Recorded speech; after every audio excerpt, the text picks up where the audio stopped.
माँ भारती को प्रणाम करता हूँ।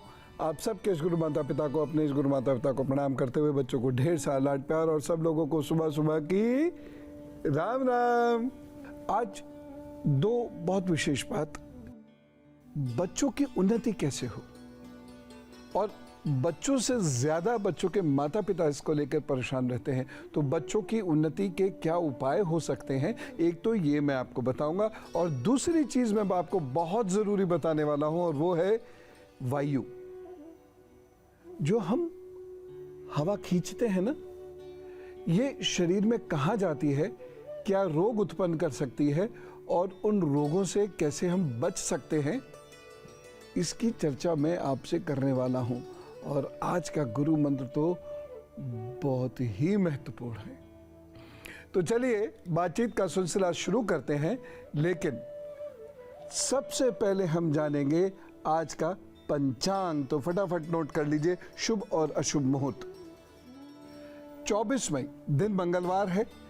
सूर्योदय का समय होगा सुबह 5:26, सूर्य अस्त होगा शाम को 7:10, चंद्रोदय का समय होगा रात को 2:25, राहु काल दोपहर 3:44 से शाम को 5:27 तक रहेगा और यमगन काल रहेगा सुबह 8:52 से 10:35 तक।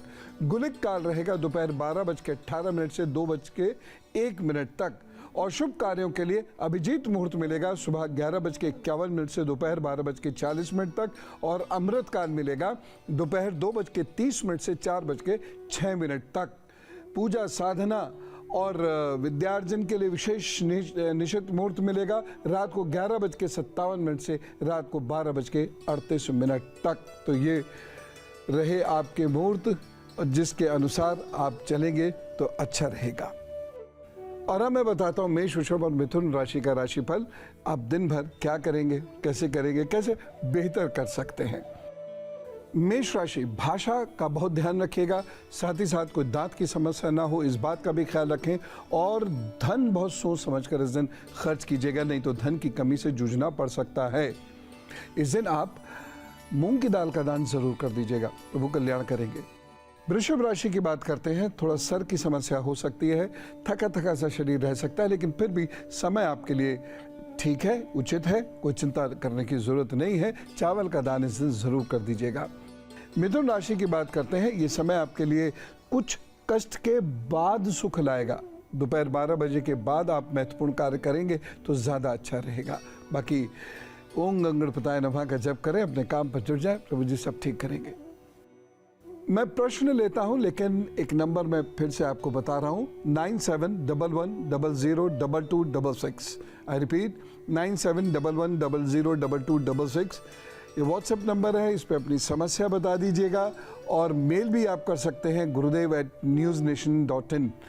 लेकिन जो लोग मेल कर रहे हैं वो कृपा करके अपना फ़ोन नंबर ज़रूर लिखिएगा, अपनी बर्थ डिटेल्स ज़रूर भेजिएगा और उसके साथ साथ प्रॉब्लम क्या है, बर्थ डिटेल नहीं भी भेजेंगे तो चलेगा, लेकिन प्रॉब्लम और फ़ोन नंबर ज़रूर होना चाहिए।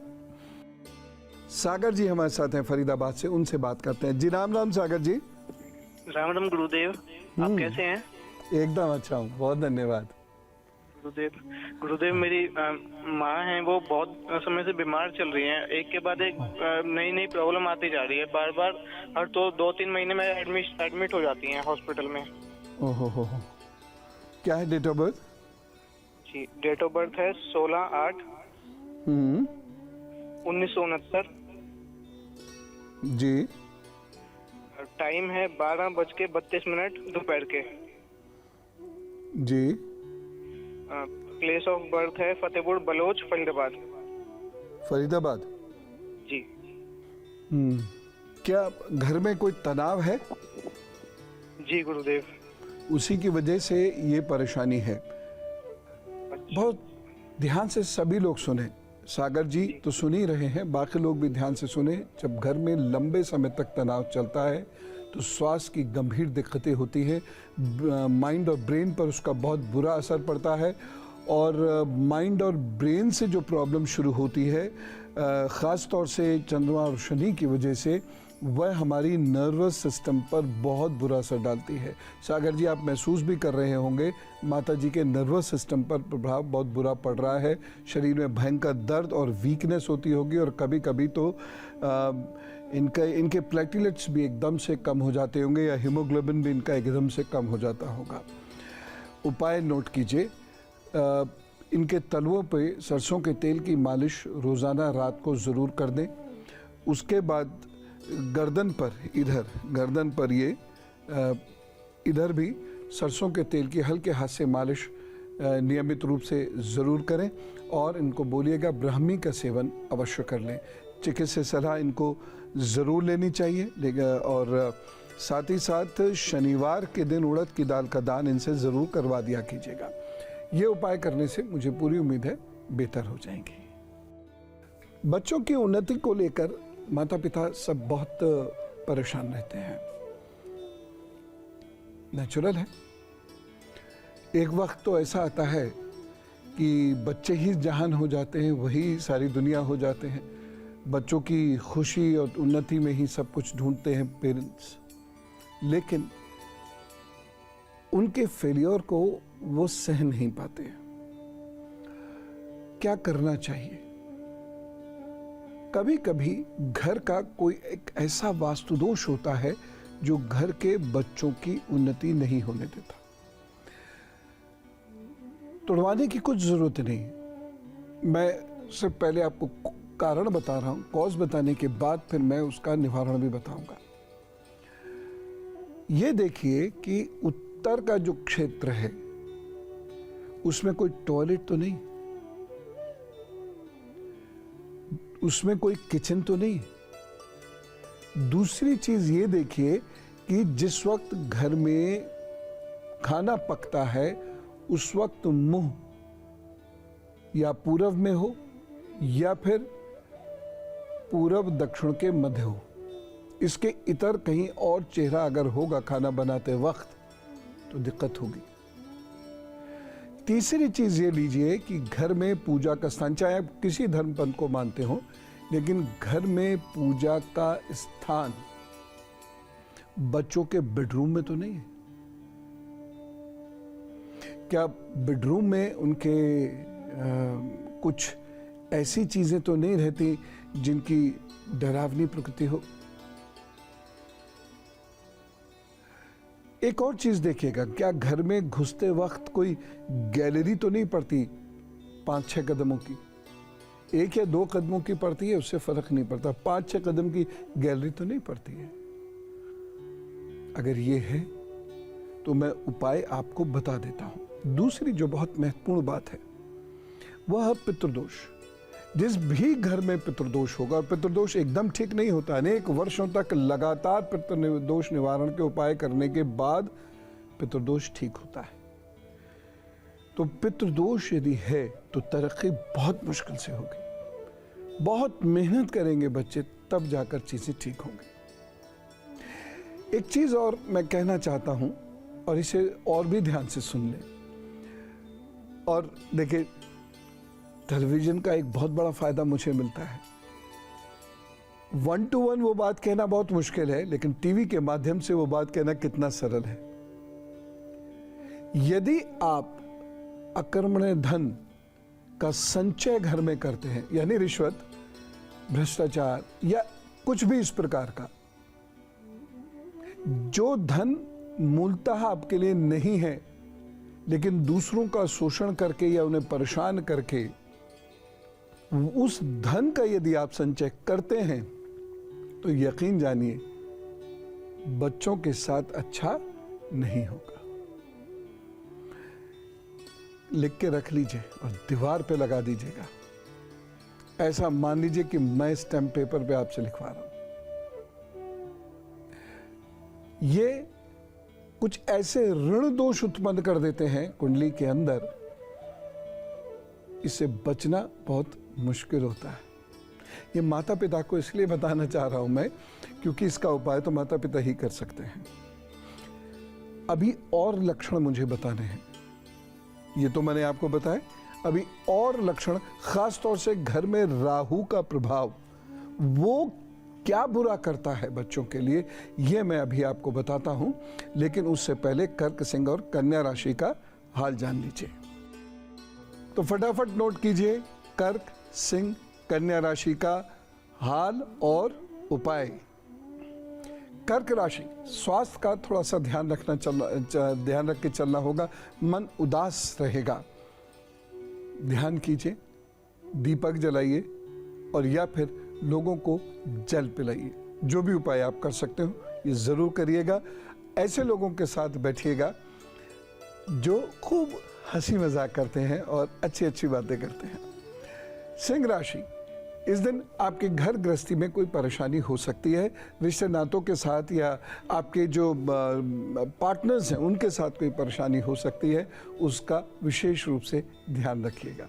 बाकी कुल मिला के समय ठीक है। सूर्य को जल दीजिए, अपने काम पर जुटिए। कन्या राशि की बात करते हैं। रोग से बचना होगा और किसी को ऋण देने से भी आपको बचना होगा। बाकी तो सब समय ठीक है, खिंची जाएंगी बातें। एक छोटा सा काम करें कि इस दिन रोटी सब्जी का दान जरूर करिएगा। मनोज जी से बात करते हैं, चंदौसी से हमारे साथ हैं जी। राम राम मनोज जी। गुरुदेव नमस्कार, चरण स्पर्श गुरुदेव। तो खुश रखें जी। गुरुदेव, मैं जून 2020 से जॉबलेस हूँ। हाँ, क्या डेट ऑफ बर्थ है? और मैंने बाद में बिजनेस भी किया था अक्टूबर 2020 में, लेकिन अब वो मेरा बिजनेस भी खत्म हो गया। जी, डेट ऑफ बर्थ बता दीजिए। 28 फरवरी 1981। ओहो, बुरा समय चल रहा है। और टाइम? टाइम शाम के 6:15। रोग का सामना भी करना पड़ रहा है घर के लोगों के लिए। जन्म स्थान? चंदौसी जी। अच्छा, परेशान नहीं होइए, आप उपाय लिखिए, रास्ता मिल रहा है। और थोड़ा सा टाइम ज़रूर लगेगा, सितंबर अक्टूबर तक का समय लगेगा। पहली चीज़ तो आप कड़वा बोलना बंद कर दीजिए। दूसरी चीज़, किसी भी सूरत में आप पान, तंबाकू, मांस, नशा, इसका सेवन बंद कर दीजिए। तीसरी चीज़, चमड़े की कोई भी चीज़ पहनना बंद कर दीजिए। जूते तक नहीं, जूते कपड़ों में भी आते हैं, वो पहनना शुरू कर दीजिए। चौथी चीज़ ये है कि आप रोज़ाना सुबह शाम एक दीपक जलाएंगे। कैसा दीपक होगा?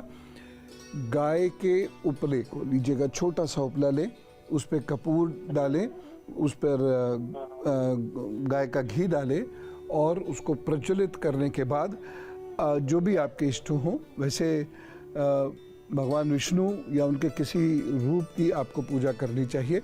तो वह सुबह शाम नहीं भी हो पा रहा है तो रात वह दीपक ज़रूर जला के उनकी पूजा कर लीजिएगा। कोई आरती गा लीजिएगा। दाहिनी कलाई में लाल रंग का धागा धारण कीजिए। बस ये कीजिए, 6-7 महीने के अंदर अंदर फ़र्क पता लगने लगेगा।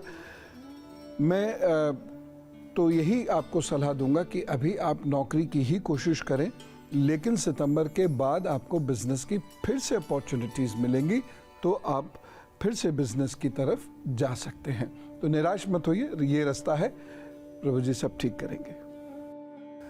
तो हम लोग बात कर रहे हैं बच्चों की उन्नति को लेकर। तो मैंने आपको वास्तु के, पितृदोष के और किचन के ये उपाय आपको बताए। राहु का एक बहुत विलक्षण उपाय मैं आपको बताऊंगा। पहले आप राहु कैसे नुकसान करता है इसे समझिए। आपके घर में यदि कलह रहती है, आपके घर में सारी रात लोग जागते हैं, दिन में सोते हैं या सुबह में सोते हैं, यदि आपके किचन में टूट फूट रहती है या गंदगी रहती है, या किचन में जो है खाने का सामान सड़ता है, या रात के बर्तन आपके किचन में सुबह धुलते हैं, तो ऐसी जगहों पर समस्या होगी। बच्चों की तरक्की में बाधाएं आएंगी। एक और आपको बहुत विशेष लक्षण मैं बताता हूं। जिस घर में बच्चों के पीछे हमेशा चिकिर लगी रहती है ना, हर वक्त मम्मी और पापा इंस्ट्रक्शंस देते रहते हैं बच्चों को, चीखते रहते हैं, बजाय इससे कि उनके पास बैठें और पूछें, वो चीखते रहते हैं या फिर हर वक्त उनकी कमियां ढूंढते रहते हैं।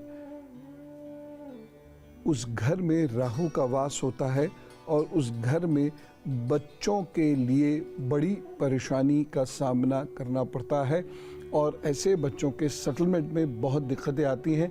पढ़ाई या नौकरी हो भी जाए तो विवाह या वैवाहिक जीवन में दिक्कत आएगी ही आएगी।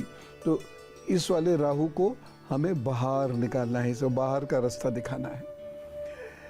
एक लक्षण और मैं आपको बताता हूं, जिन घरों में सूर्य का प्रकाश नहीं आता और जिन घरों के लोग उगते हुए सूर्य को नहीं देखते, चाहे बड़े हों चाहे बच्चे हों, या जिस घर में सूर्य का प्रकाश पर्दों या किवाड़ों के माध्यम से रोक दिया जाता है, उगते हुए सूर्य का, दिन की बात नहीं कर रहा, उगते हुए सूर्य का प्रकाश रोक दिया जाता है, उस घर में दिक्कतें बहुत आती हैं। प्रतिष्ठा को लेकर तो आती ही हैं, बच्चों की उन्नति और बच्चों के तरीकों को लेकर भी आती हैं। बच्चों के साथ मतभेद बढ़ जाते हैं।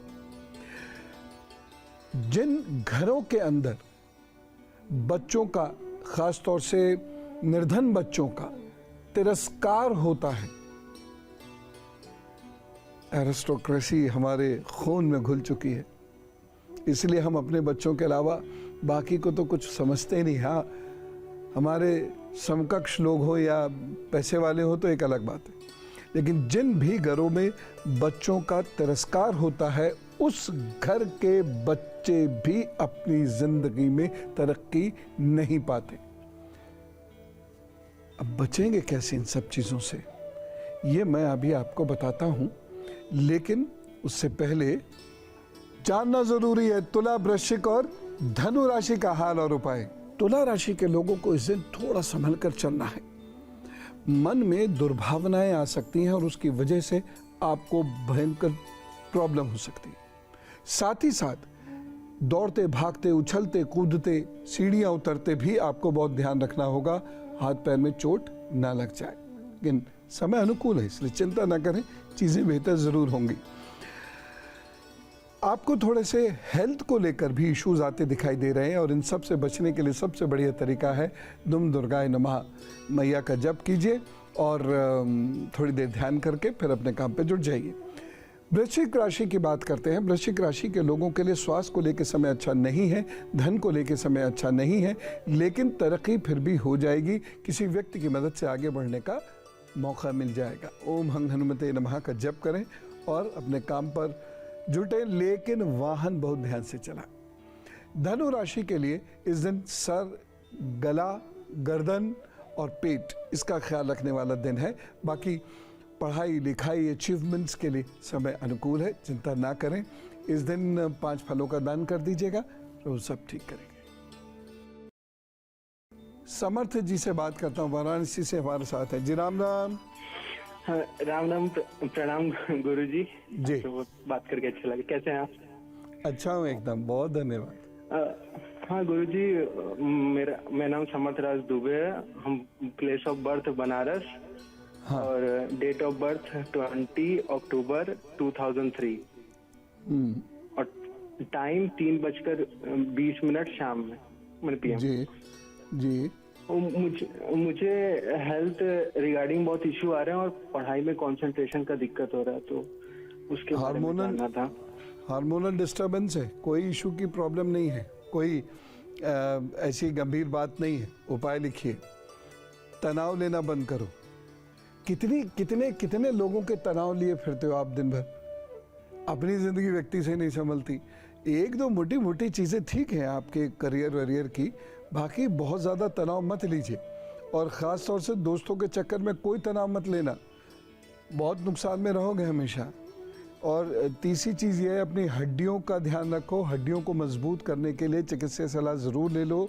वैसे विटामिन डी आप 11 बजे से 1 बजे तक या सुबह 6 बजे से 6:48 के भीतर 20 मिनट सूर्य के सामने खड़े हो जाइए। विटामिन डी आपको मिलेगा तो चीज़ें ठीक होने लग जाएंगी। सोते समय थोड़ा सा कच्चा दूध ले लीजिए, दूध फाड़ के जिसे कहते हैं ना, दूध फाड़ के पीना, या पनीर का भी सेवन आप ज़रूर कर लीजिएगा थोड़ा सा। और सूर्य अस्त के बाद भोजन करना बंद कर दीजिए। इन्फेक्शन रहता है और इससे बचने के लिए तांबे के ग्लास में ही जल पिया कीजिए। तांबे के जग में रात को पानी भर के रख दीजिए और सुबह लार सहित पीना है, कुल्ला नहीं करना है। और देखिए आप 15-20 दिन में कॉन्फिडेंट महसूस करने लगेंगे, 15-20 दिन के अंदर आप बेहतर महसूस करने लगेंगे। और रही बात तरक्की की, तो समय तरक्की का बस आने वाला है, चिंता ना करें, आगे बढ़ने के अच्छे अवसर मिलेंगे। टेक्निकली आप बहुत साउंड हैं, डिज़ाइनिंग की दृष्टि से आप बहुत साउंड हैं, तो इसी क्षेत्र में आगे बढ़ने की कोशिश कीजिए, मैया कृपा करेंगे। धन्यवाद। तो हमने बहुत सारे लक्षण जाने कि बच्चों की तरक्की रुकती क्यों है। ऐसा नहीं कि इसमें बच्चों का दोष नहीं है, लेकिन आप क्या कर सकते हैं ये मैं बताना चाहता हूं। बच्चों के लिए फिर किसी दिन बहुत डिटेल से बात करूंगा, लेकिन पेरेंट्स क्या कर सकते हैं। एक बात मैं अक्सर कहा करता हूं कि हम जैसा अपने बच्चों को देखना चाहते हैं वैसा हम स्वयं भी बनने की यदि कोशिश करें तो दुनिया बहुत खूबसूरत हो जाएगी। हम चाहते हैं हमारा बच्चा बहुत ओबीडियंट हो, हम चाहते हैं हमारा बच्चा बहुत संस्कृति वाला, संस्कार वाला हो, हम चाहते हैं हमारा बच्चा खूब पढ़े लिखे, एकदम डिसिप्लिन रहे, खूब अच्छा से खाए पिए। ऐसे ही हमें बनना होगा। अ चाइल्ड और अ टीनेजर और a youth learn from demonstration more than instructions। समझ जाइए पेरेंट्स, हम जैसा डिमॉन्स्ट्रेट करते हैं या जैसा बच्चों के सामने हम होकर दिखाते हैं, बच्चा उससे सीखता है। हमारे इंस्ट्रक्शंस देने से नहीं सीखता है बच्चा। दूसरा उपाय, ये पहला बहुत बड़ा उपाय बताया मैंने, दूसरा उपाय, जिस घर के बच्चों की उन्नति में बाधाएं आ रही हों उस घर के बच्चों को साथ लेकर पितृ विसर्जनी अमावस्या पर पितृदोष निवारणार्थ यज्ञ जरूर कीजिए। तीसरा उपाय, घर की जो एंट्रेंस है वहां पर जरा सा हिस्सा तोड़ दीजिए और उसमें कोई चांदी का तार वगैरह डाल के उसे प्लेन कर दीजिए। तीसरी बात जिसका ध्यान रखना है, जो मैंने अभी वास्तु में बताई, प्लीज इसका बहुत ध्यान रखिए। और कहीं कोई दिक्कत आ रही हो तो नॉर्थ में जो टॉयलेट है उसका इस्तेमाल करना बंद कर दें, ठीक है ना। उसका इस्तेमाल नहीं करें, स्नान आदि करते रहें लेकिन उसका इस्तेमाल नहीं करना है। एक छोटा सा उपाय और मैं आपको बता रहा हूं, अपने घर के उत्तर में पानी भरकर जरूर रखें, फ्रेश वाटर। आप घड़ा भी रख सकते हैं, कोई फ्रिज नहीं, घड़ा रख सकते हैं जिसमें से रोज लोग पानी पिए। और घड़े का पानी न केवल स्वादिष्ट होता है बल्कि स्वास्थ्यवर्धक भी होता है। फ्रिज का पानी न स्वादिष्ट होता है न स्वास्थ्यवर्धक होता है। तो ये कार्य आप करना शुरू कर दीजिए। एक और काम, घर में प्रतिदिन फ्रेश भोजन पकाया करें, फ्रेश आटा मला करें, फ्रेश रोटियां बनाया करें। बासी खाना जिस घर में खाया जाएगा उस घर का राहु या शनि बच्चों को कभी भी उन्नति, तरक्की आसानी से करने नहीं देगा, और हुई भी तो स्वास्थ्य गड़बड़ करेगा।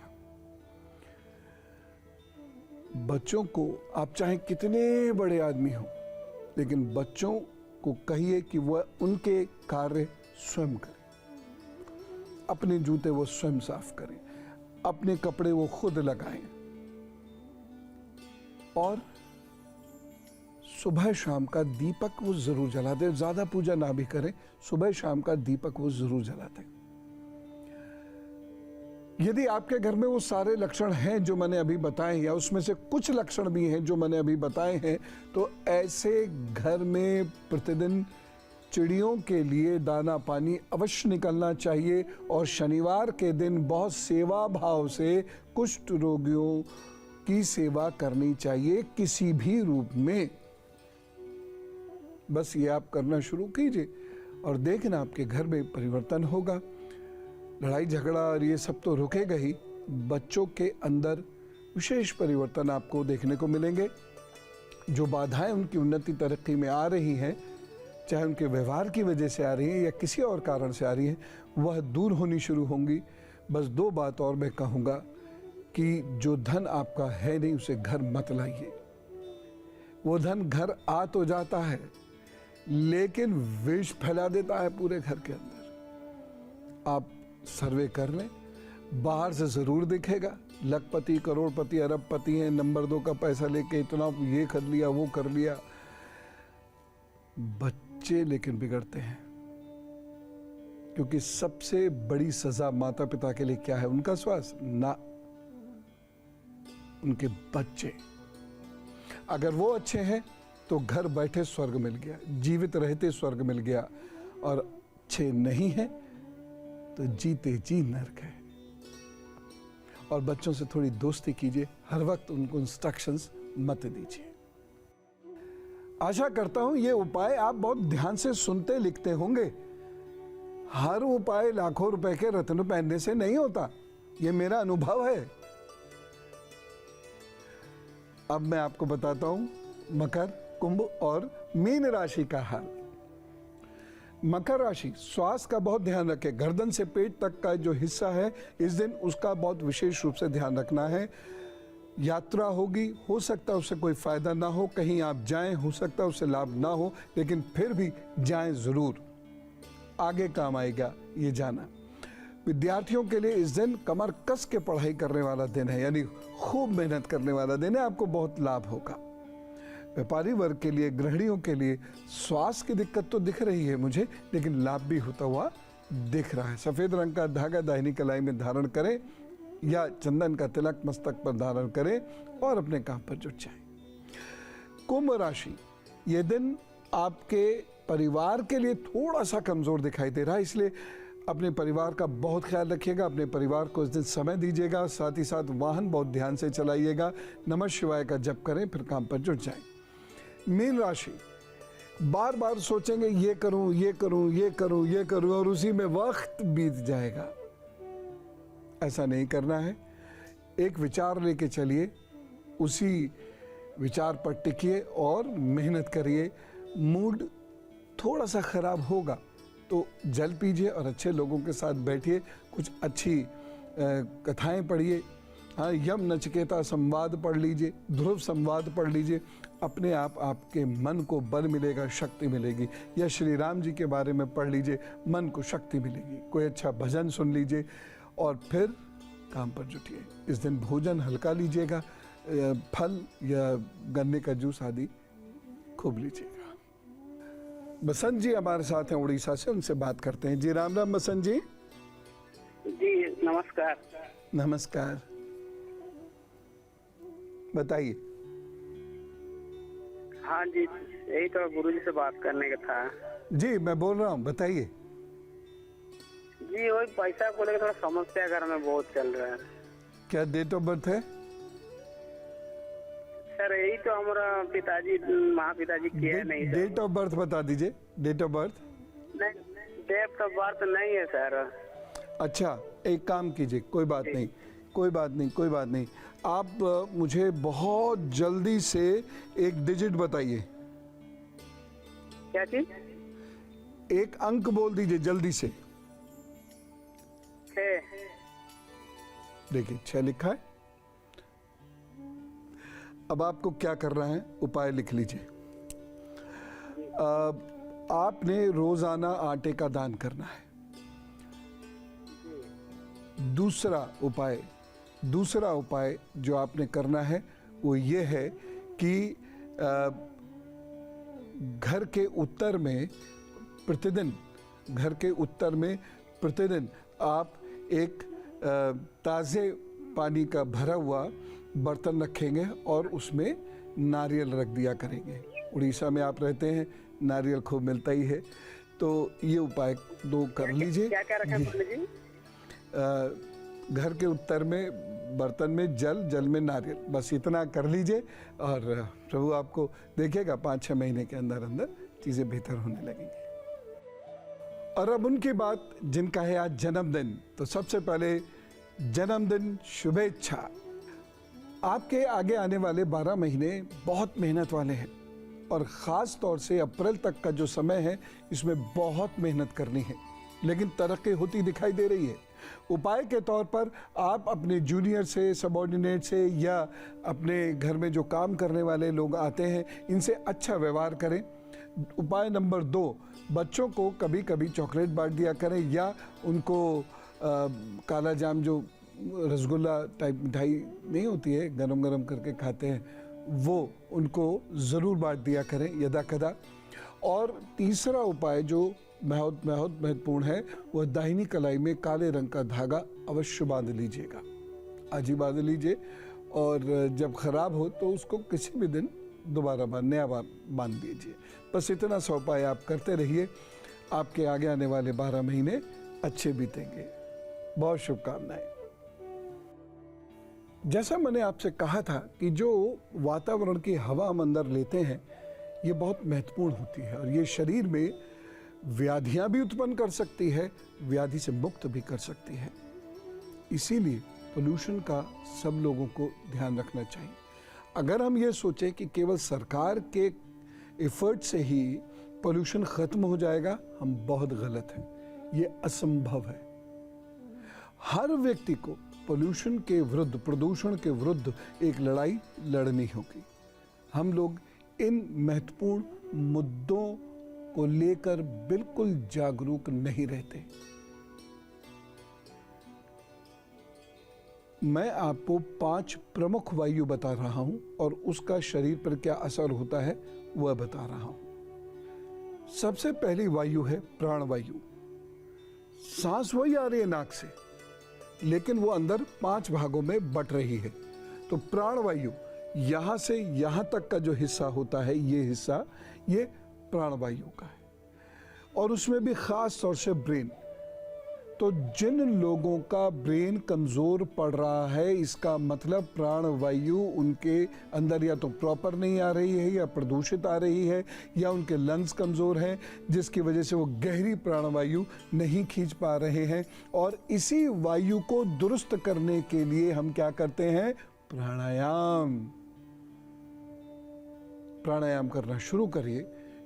गहरी श्वास भरिए, रोकिए, छोड़िए। उसके बाद दाएं से बाएं, बाएं से दाएं, यानी अनुलोम विलोम वह कीजिए। उसके बाद चंद्रभेदी और सूर्यभेदी प्राणायाम भी जरूर कर लिया कीजिएगा। ये उपाय आपको करना है खास तौर से यदि आपके हाथ कांप रहे हैं, यदि आप सोच समझ नहीं पा रहे हैं, यदि आपकी एकाग्रता का स्तर कमजोर हो रहा है, या फिर यदि आपकी स्मृति यानी मेमोरी वह कमजोर हो रही है, तो आप ये उपाय अवश्य कर लीजिएगा प्लीज। दूसरी वायु है अपान वायु। अपान वायु का क्षेत्र क्या होता है? यहां से लेकर लगभग जंघा तक, यानी उसमें नाभि भी आ गई, उसमें जननेंद्रियां भी आ गई, उसमें टॉयलेट का स्थान भी आ गया। ये सारा स्थान उस वायु से है।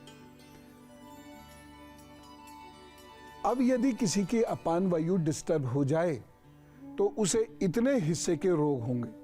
कॉन्स्टिपेशन भी हो सकता है, पेट में दर्द भी हो सकता है, लिवर की प्रॉब्लम भी हो सकती है, हाथ पैरों में भयंकर दर्द हो सकता है,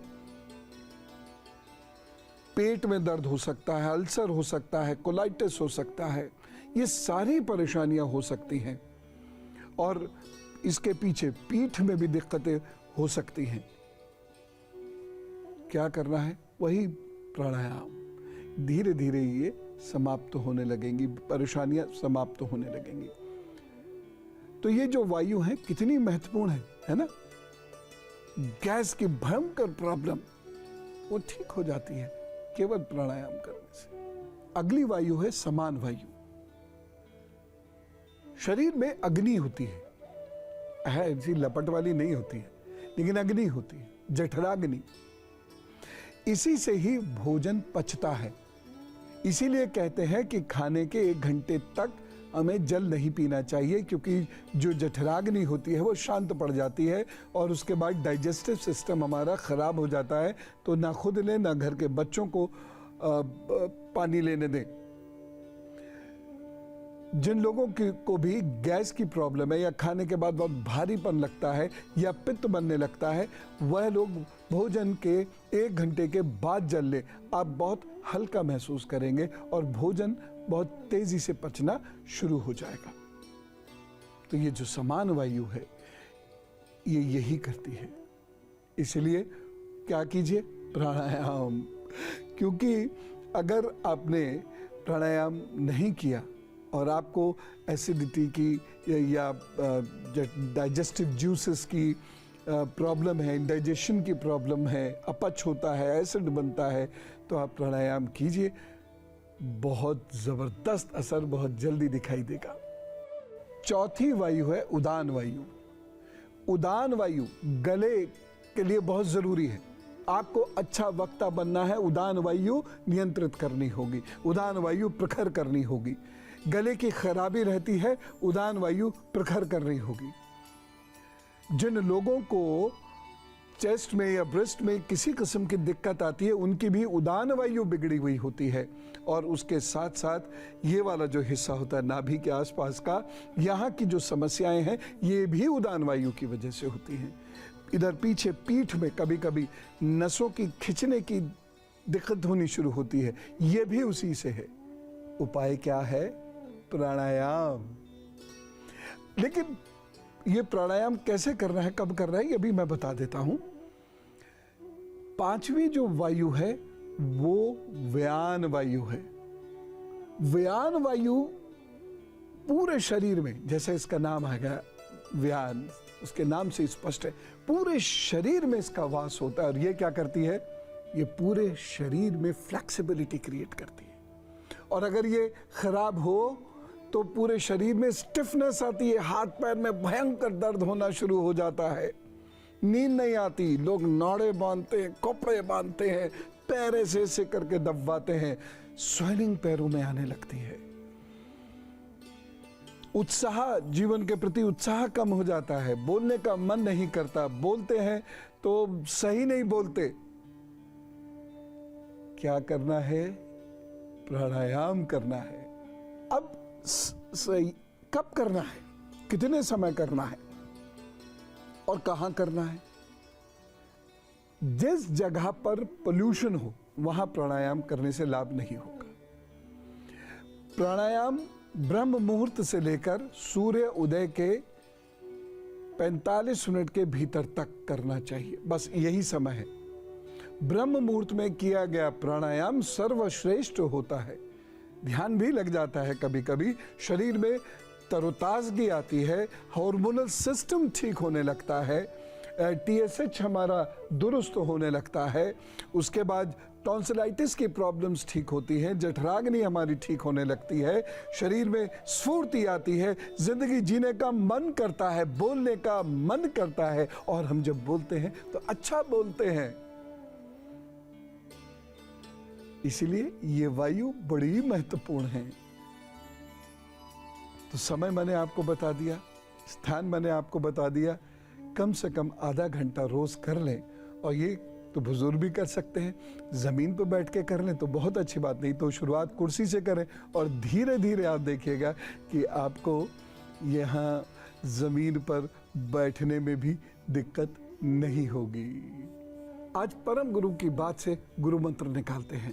स्वामी रामकृष्ण परमहंस जी ये कहते थे, तुम हो कौन जो दुनिया का कल्याण करने निकल पड़े। दुनिया का कल्याण केवल वो व्यक्ति कर सकता है जिसका स्वयं से साक्षात्कार हो, फिर उसके बाद जिसका ईश्वर से साक्षात्कार हो।